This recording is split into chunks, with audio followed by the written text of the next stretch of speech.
नमस्कार, मैं अनीता चौधरी और न्यूज़ अड्डा पे आप सभी का स्वागत है। आज हिंदी दिवस है और हमारे साथ हिंदी साहित्य भारती के अंतर्राष्ट्रीय अध्यक्ष डॉक्टर रविंद्र शुक्ला जी जुड़े हुए हैं। ये उत्तर प्रदेश के पूर्व शिक्षा मंत्री भी रह चुके हैं और कई आयामों में इनके बहुत बड़े योगदान हैं। साहित्य के क्षेत्र में भी बहुत बड़ा योगदान रहा है, कई किताबें ये लिख चुके हैं। सबसे पहले तो हिंदी दिवस पर आपको बहुत बहुत बधाई सर। धन्यवाद। पूरे देश को बधाई। हिंदी दिवस पे भारत की भाषा होनी चाहिए, मेरी तो यही कामना है कि भारत की राष्ट्रभाषा बने ये राज्य भाषा। लेकिन हिंदी भाषा का क्यों इस देश के लिए इतना महत्व है, क्यों होना चाहिए हिंदी राष्ट्रभाषा, इन पे बात तो करेंगे ही। और भी कई मुद्दे हैं, क्योंकि कई पॉलिटिकल गतिविधियां हम देख रहे हैं, कई सामाजिक परिवर्तन हम देख रहे हैं, क्योंकि आप सामाजिक कार्यकर्ता भी रहे हैं, आप साहित्य से जुड़े भी रहे हैं और देश के राजनीति में आपका बहुत अहम योगदान भी रहा है। तो ऐसे में इस परिवेश को वो किस तरह से देखते हैं, इन सभी मुद्दों पे बात करेंगे। लेकिन सबसे पहले बात करते हैं कि आज हिंदी दिवस पे हिंदी राष्ट्रभाषा नहीं है, वो कैसा फील कर रहे हैं और इसके लिए आगे क्या रोड मैप तैयार कर रहे हैं? अनीता जी, सबसे पहले तो आपके चैनल के माध्यम से आज विश्व हिंदी दिवस है और इसलिए संपूर्ण विश्व में हिंदी प्रेमियों को मैं बधाई देना चाहता हूँ और मैं आश्वस्त भी करना चाहता हूँ और भगवान से प्रार्थना भी करना चाहता हूँ कि आगे आने वाले समय में हिंदी सर्वाधिक लोकप्रिय भाषा बनेगी। और मैं तो ये कहता हूँ कि विश्व की संपर्क भाषा बनने की पूरी क्षमता रखती है। आज विश्व के अंदर जितना भी इसको समझा जा रहा है उतनी कोई भाषा नहीं है। ये ज़रूर है कि जिस तरह अंग्रेजी को हिंदुस्तान में लादने का उपक्रम किया गया, वो उपक्रम स्वतंत्रता के पहले और स्वतंत्रता के बाद ये लगातार चल रहा है। उस समय से प्रारंभ हुआ ये उपक्रम, ये षड्यंत्र आज भी अपनी गति से चल रहा है। दुर्भाग्य है ये कि इसको इस भारत माता के लाडले भी नहीं समझ पाते हैं, लेकिन कुल मिलाकर के हिंदी की गति को रोकने में अब कोई समर्थ नहीं है।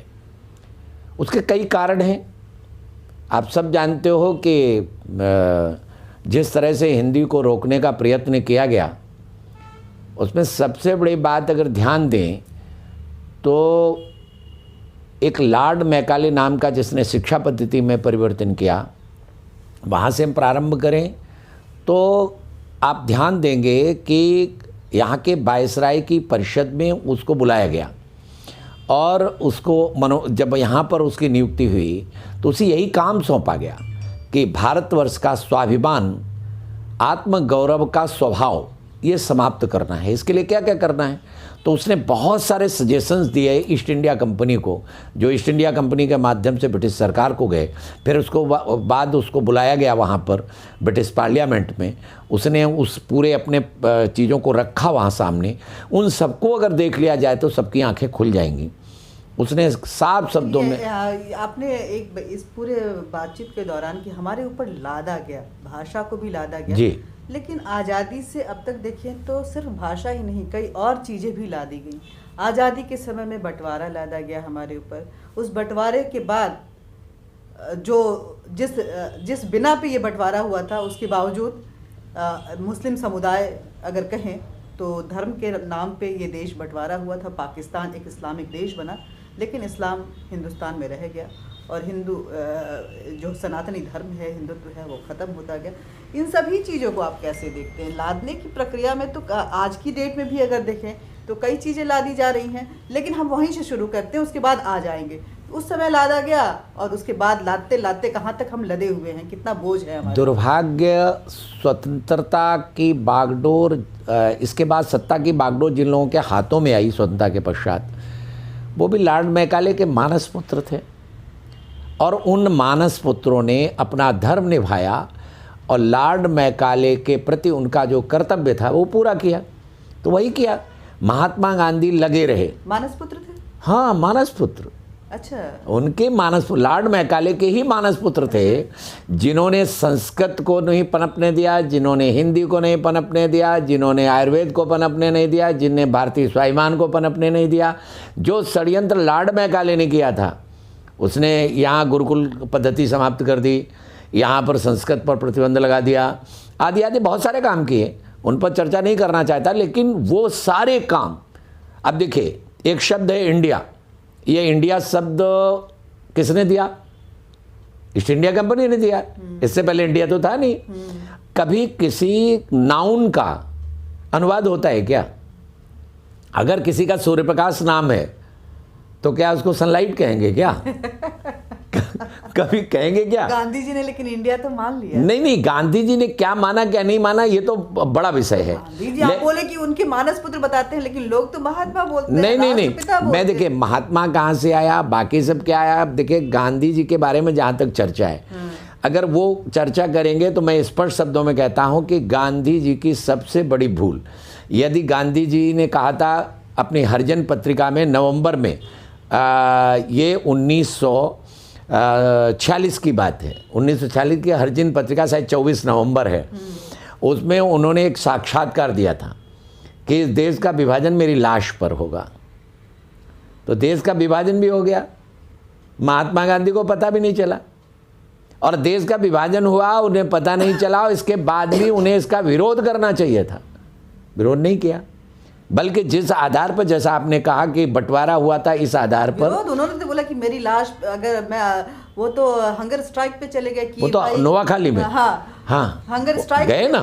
जब सरदार वल्लभ भाई पटेल ने कहा कि डिवीजन ऑफ लैंड के साथ साथ एक्सचेंज ऑफ पॉपुलेशन होना चाहिए, तो उन्होंने बोला कि मैं तो मर जाऊंगा, मुसलमान जो यहाँ रहना चाहते हैं, जो यहाँ नहीं, उन्होंने ये कहा कि मैं पाकिस्तान चला जाऊंगा।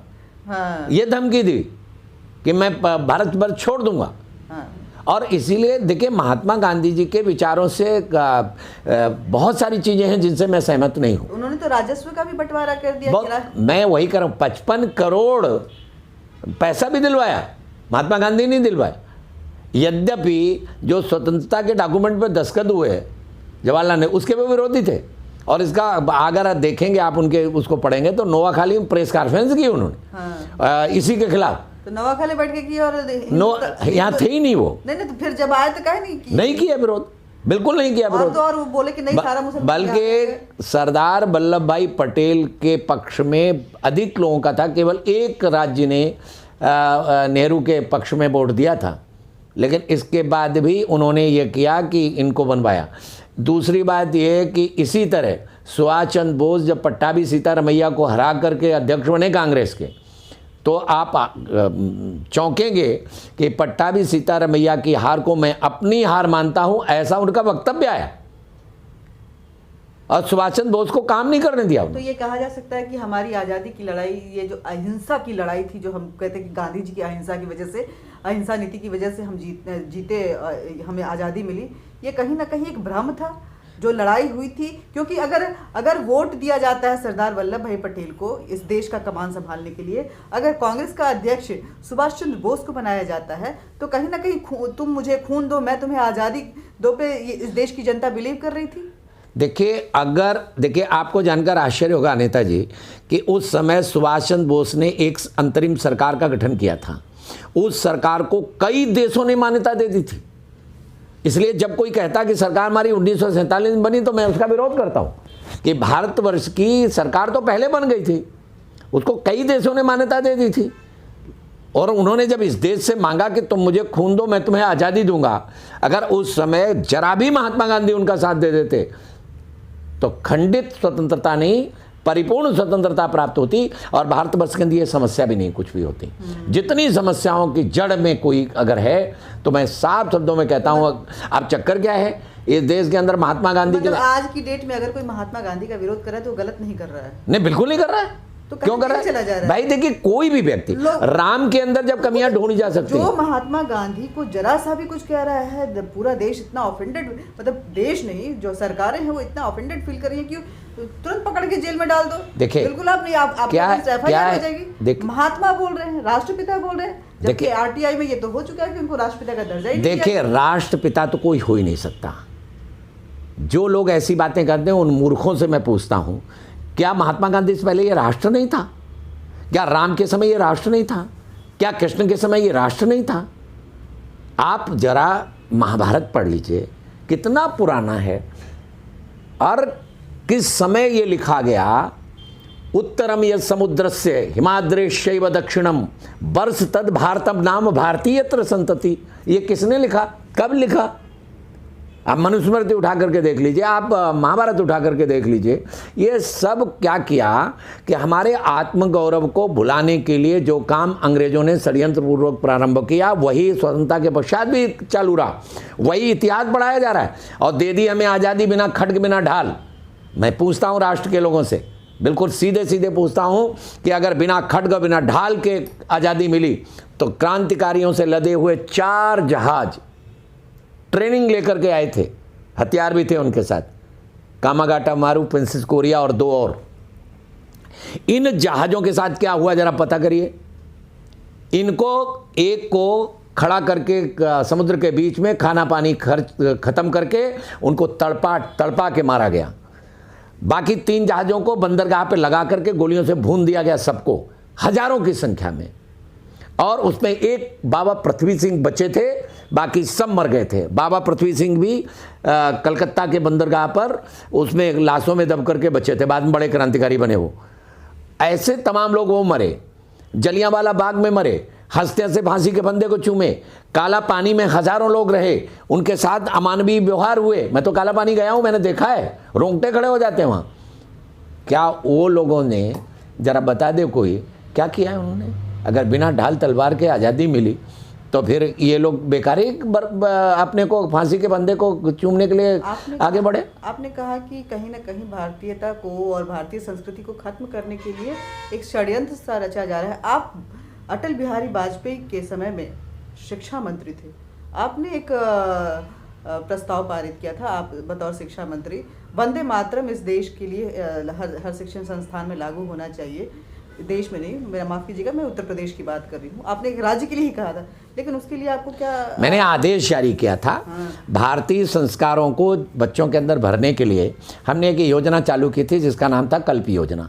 उस कल्प योजना में जो विद्यालय की दिनचर्या हमने बनाई थी, वो प्रातः काल की सभा में क्या होगा और विसर्जन के समय क्या होगा, ये सारी चीज़ें तय की थी। उसमें वंदे मातरम के गायन से प्रारंभ होना था और जनगण मन से समाप्त होना था। ये हमने प्रारंभ किया था। उसको फतवा जारी हुआ कि वंदे मातरम नहीं गाएंगे। किसने जारी किया? नदवा से फतवा जारी हुआ और भी कई जगह से फतवा जारी हुआ। मुसलमानों ने फतवा जारी किया कि हमारे बच्चे नहीं पढ़ेंगे। लेकिन इसके बाद उसके पीछे सरकार दबी। सरकार ने मुझसे कहा कि आप इसे वापस ले लीजिए। मैंने मना कर दिया। मैंने कहा मेरी कलम इसको वापस नहीं लेगी। मुझे मंत्रिमंडल से हटना पड़ा। लेकिन एक बात से मुझे खुशी है कि मैं मंत्रिमंडल से हटा और मैंने उस दिन भी BBC लंदन को यह बयान दिया था। 4 मुझे लगता है जून थी। उस दिन मैंने ये बयान दिया था कि मैं भाग्यशाली हूँ कि स्वतंत्रता के पहले वंदे मातरम बोलकर तो बहुत लोग मरे होंगे, लेकिन स्वतंत्रता के पश्चात बलिदान देने वाला एक व्यक्ति नाम आएगा तो इतिहास लिखा जाएगा तो रवीन्द्र शुक्ला होगा उसमें। इसलिए मुझे गर्व की अनुभूति होती है। मुझे किसी तरह की भी चिंता नहीं है पद जाने की। अच्छा, वो जो फतवा का दौर उस समय था, क्या वो अभी तक नहीं लग रहा है कि आपको जारी है? बिल्कुल जारी है। लेकिन एक बात जरूर है, वंदे मातरम को तो सम्मान मिल चुका है। वंदे मातरम के लिए आज हमारी सरकारें, खासकर भाजपा, खड़ी हुई है। उस समय जरूर मेरा साथ नहीं दिया किसी ने, ये अलग विषय है। लेकिन अभी तक स्कूलों में लागू नहीं किया गया। नहीं, मैं वही कह रहा हूँ। लेकिन वंदे मातरम तेजी के साथ बढ़ा है, उसका सम्मान बढ़ा है। जितना डरते थे लोग अब नहीं डरते हैं। स्कूलों में भी लागू होना चाहिए। उसमें लागू होना चाहिए, बिल्कुल होना चाहिए। वंदे मातरम तो भारत माँ की वंदना है। और ये जो लोग कहते हैं वो बिल्कुल गलत कहते हैं। और मैं ये कह रहा हूँ, ये तुष्टीकरण की राजनीति इस देश को कहाँ से कहाँ ले जा रही है, ये सबको समझना होगा और भारतवर्ष के सारे लोगों को समझना होगा। एक बात और कहता हूँ कि विश्व में सर्वाधिक बोले जाने वाली भाषा, सर्वाधिक समझने वाली भाषा अगर कोई बन गई है तो उसको हिंदी कहते हैं। और ये मैं नहीं कह रहा, डॉक्टर जयंती प्रसाद नौटियाल का 40 वर्ष का शोध भारत सरकार को अभी प्रस्तुत किया गया था। और भारत सरकार को प्रस्तुत करने के बाद आप बोलते हैं। उसमें जो है होम मिनिस्ट्री ने वो आगरा के जो केंद्रीय हिंदी संस्थान उसको भेजा था उसको जांचने के लिए कि सच है कि नहीं। तो उन्होंने एक विशेषज्ञ समिति बनाई। विशेषज्ञ समिति की रिपोर्ट आई कि आज आंकड़े इकट्ठे हुए। उन्होंने कहा दुनिया के अंदर अगर नंबर 1 की भाषा कोई है, आंकड़े हैं बाकायदा, तो उसका नाम है हिंदी। आज भी हिंदी, सुनिए, हिंदी है। और वहाँ से इस बात की पत्र जो है वहाँ के जो निदेशक हैं उन्होंने इनको भेजा होम मिनिस्ट्री को। लेकिन वही जो काँव करने वाले लोग हैं वो सब इकट्ठे होकर के उस पत्र को दोबारा बदलवाया और उस पत्र के माध्यम से उन्होंने दोबारा पत्र लिखा फिर कि उन पर दबाव पड़ा और ये लिखवा दिया गया कि वो जो है ये विशेषज्ञ समिति का मत है, लेकिन मैं इस मत से सहमत नहीं हूँ। अब ये लिख दिया गया, इसलिए उसका जो गजट होना था वो रुक गया। अब आप कल्पना करिए कि आज भी षड्यंत्र किस सीमा तक है, ये कल्पना है, लेकिन मुझे गर्व है। कोई भी उस आंकड़ों को देख लेगा। इस पर तो किताबें आ गई हैं अब कि विश्व की अगर प्रथम संपर्क भाषा कोई है तो उसका नाम हिंदी है। हिंदी में वो सारी क्षमताएं हैं, नासा भी इस बात को कह चुका है। और वास्तव में जितनी वैज्ञानिकता, जितना खिंचाव हिंदी में उतना किसी में नहीं, क्योंकि स्पष्ट है। राजनीति आज के दौर में भी जो जारी है, आपने देखा होगा कि अभी हाल ही में, मतलब मैं तो बोल रही हूँ क्योंकि आप पॉलिटिशियन भी हैं, 5 राज्यों के चुनाव होने वाले हैं। खासकर उत्तर प्रदेश और पंजाब में सबकी नज़रें टिकी हुई हैं। उत्तर प्रदेश में जहाँ पे मुस्लिम काँव चल रहा है, पंजाब में वहीं खालिस्तान का मुद्दा अचानक से ऐसा ये हो गया। आपने देखा कि किस तरह से प्रधानमंत्री के काफिले को रोका गया। उसके बाद वो जगह था जहाँ से नीचे से अगर पुल पे उड़ा दिया जाता तो खत्म हो जाता। डायनामाइट लगा बिल्कुल बिल्कुल लगा दिया जाए, रिमोट को इस्तेमाल किया जाए। 35 किलोमीटर पे पाकिस्तान आर्टिलरी का पूरा जखीरा है, वहाँ से अगर वो फायरिंग शुरू करे तो कोई कुछ नहीं कर सकता है। तो कैसे देख रहे हैं आप इस पूरे बदलाव को कि जैसे जैसे भारतीयता को जिंदा रखने की कोशिश की जा रही है, आक्रोश जो है, जो विभाजन के समय जो लोग यहाँ पे रह गए, ये मुस्लिम लीग की स्थापना के बावजूद, वो आज फिर कहीं ना कहीं एक गजवाए हिंद की जो उनकी ख्वाहिश है वो पूरा अकेले गजवाए हिंद की बात नहीं है इस देश के अंदर। वास्तव में सारी वैश्विक शक्तियाँ जो भारत को दुनिया में नंबर 1 नहीं देखना चाहती हैं, भारतीयता को नंबर 1 नहीं देखना चाहती हैं, हिंदुत्व को बढ़ता हुआ नहीं देखना चाहती हैं, एन केन प्रकारेण हिंदुत्व को समाप्त करना चाहती हैं, वो अरबों खरबों रुपया देश के अंदर भेज रही हैं। लेकिन हुआ क्या है कि मोदी ने वो सारी फंडिंग बंद कर दी जिससे इनकी दुकानें चलती थीं। अकेला एक फोर्ड फाउंडेशन कई 100 करोड़ रुपए यहाँ देता था। काहे के लिए? धर्मांतरण के लिए, अस्थिरता पैदा करने के लिए। आज भी फंडिंग हो रही है। मैं पूछता हूँ, ये किसान आंदोलन के नाम पर जो रबड़ी खाई गई, ये किसी ने अपने घर से खिलाई है क्या? उनको देख लो जाके ये पैसा कहाँ से आया। ये सारी फंडिंग ये वैश्विक स्तर पर जो भारत के विरोधी हैं, भारत को बढ़ना नहीं देना चाहते। देखिए, मोदी है तो सब कुछ मुमकिन ही है, क्योंकि विश्व नेता बन गया है वो। अब कोई मोदी छोटा मोटा नेता तो रह नहीं गया। तो इसलिए अब सारी दुनिया ये चाहती है कि अगर मोदी जाए तो शायद भारत को हम दबा लेंगे। ना चीन दबा पा रहा है, ना पाकिस्तान दबा पा रहा है, तुरंत जवाब मिल रहा है। पहले सिर काटे जा रहे थे, अब उनकी हिम्मत नहीं कि हमारे सामने सिर उठा के खड़ा हो लें। पहले हमारे सिर काट रहे थे, अब सिर उठाने की उनकी हिम्मत नहीं। तो ये जो सारी स्थितियाँ, आज क्या कहते थे वहाँ आग लग जाएगी कश्मीर में, ऐसा हो जाएगा वैसा हो जाएगा, हुआ कुछ भी नहीं हुआ। राम मंदिर बनेगा तो ये होगा वो होगा, क्या हुआ? सारे काम होते चले जा रहे हैं। ये क्यों हो रहे हैं? इससे सबके पेट में दर्द उन लोगों के हो रहा है जो देश का शुभ नहीं चाहते हैं। कहाँ देख रहे हैं भारत का भविष्य अब? देखिए, एक बात बताएं कि एक जो है, एक व्यक्ति, एक केवल जयचंद पैदा हुआ, उसने इस देश को गुलाम बना दिया। जयचंद ने गुलाम बना दिया। किसको बुला लिया? अपने स्वार्थ के लिए मोहम्मद गोरी को बुला लिया। लेकिन हम चेते नहीं उस इतिहास से। आज भी अगर हिंदुस्तान नहीं चेता तो गुलामों के गुलाम रहे हम। मतलब कोई राजा भी हम पर शासन नहीं चलाया, गुलामों ने शासन चलाया। ये दुर्भाग्यपूर्ण है और ये बड़ा खतरे की घंटी है। इसलिए भारत के सारे उन लोगों को जो इस भारत माता को प्यार करते हैं, उनसे मैं कहना चाहता हूँ कि इस समय उन्हें उठकर खड़ा हो जाना चाहिए, क्योंकि अगर अच्छाई सजग और सक्रिय नहीं रहती तो रावण राज्य आता है। इसलिए अच्छाई को सक्रिय और सजग रह करके खड़े होना पड़ेगा, सक्रिय होना पड़ेगा, क्योंकि सक्रिय नहीं रहेगा को न पोए हमें कहानी, इससे थोड़ी काम चलेगा। काम तो तब चलेगा जब सारे लोग एक साथ खड़े होकर के इस षड्यंत्र को समझकर इस षड्यंत्र को ध्वस्त करने के लिए जुटेंगे, तब जाकर के परिणाम भारत के पक्ष में आएंगे।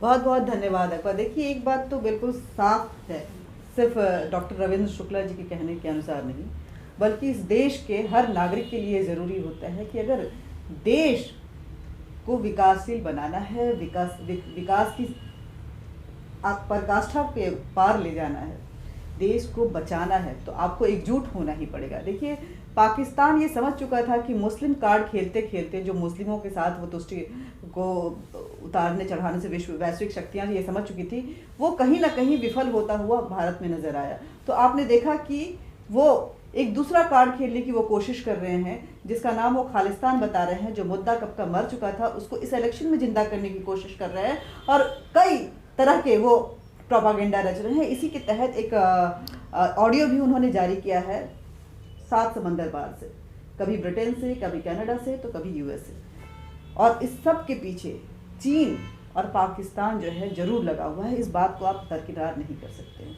तो देश बचाना है तो एकजुट होना है। 5 राज्यों का ये जो चुनाव है वो देश में कितनी एकजुटता है और कितने जयचंद है इसको तय करेगा। इसलिए आपको भी तय करना है, और इस बात को मानते हुए कि देश हित में अगर हम आगे बढ़ेंगे तो देश हमारे हित के लिए काम करेगा। ये कोई सरकार की बात नहीं होती है, ये हमारे देश की बात है। सरकार कोई भी हो, अगर हम देश के हित के लिए काम करते हैं तो देश हमारे हित लिए काम करता है, क्योंकि जनता का भी कोई ना कोई रोल होता है। इसी के साथ ही हिंदी दिवस पर, विश्व हिंदी दिवस पर आप सभी को बहुत बहुत बधाई, शुभकामनाएं। मेरी भी उम्मीद है और इस देश के कई लोगों की उम्मीद है कि हमारी हिंदी, इस देश की हिंदी इस देश की राष्ट्रभाषा बने और वैश्विक स्तर पे उसको पहचान मिले। जय हिंद, जय भारत। बहुत बहुत धन्यवाद आप सभी का। आपका भी बहुत बहुत धन्यवाद। धन्यवाद डॉक्टर रविंद्र शुक्ला जी, और एक बार फिर आपको बोलती हूँ धन्यवाद, बाय बाय। और हाँ, ये वीडियो आप शेयर जरूर कीजिएगा कि जो बातें इन्होंने इतनी खुल कर की है वो हर किसी तक पहुँचना चाहिए। हर किसी को जानना चाहिए कि आखिर सच्चाई क्या है हमारे इतिहास की, और हमारे अगर हम इतिहास को जानते हैं तो हम अपने वर्तमान को कितना साकार कर सकते हैं।